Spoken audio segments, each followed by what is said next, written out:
பழமொழி: பெண் புத்தி பெண் புத்தி. பொருள்: இதனை நாம் பெண்களின் சில தீய குணங்களுக்கு பயன்படுத்துகிறோம்.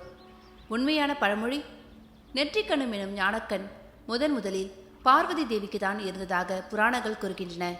பார்வதி தேவி சிவபெருமானுடன் சேர்ந்தபொழுது தன் ஞானம் என்னும் மூன்றாம் கண்ணை சிவபெருமானுக்கு கொடுத்து விட்டார் என்றும், சிவபெருமான் பார்வதி தேவியின் நெற்றிக்கண்ணை நினைவு கூறும் வகையில் செந்நிற திலகமிட்டார் என்றும் கூறப்பட்டுள்ளது. இதன் விளைவாகவே இன்றும் திருமணங்களில் மணப்பெண்ணுக்கு நெற்றியில் திலகமிடப்படுகின்றன. அப்படி திலகம் பார்வதி தேவியின் நெற்றியில் இடப்படுவதற்கு முன் சிவபெருமான் தன்னை முழுமையாக பார்வதி தேவியின் கையில் கொடுத்து விட்டார். இதை நினைவு கூறும் வகையில் இன்றும் திருமணங்களில் பெண்ணின் கையில் முக்கண்ணுடைய தேங்காய் கொடுக்கப்பட்டு திலகமிடப்படுகின்றன. ஞானத்தை புத்தி என்றும் கூறுவர்.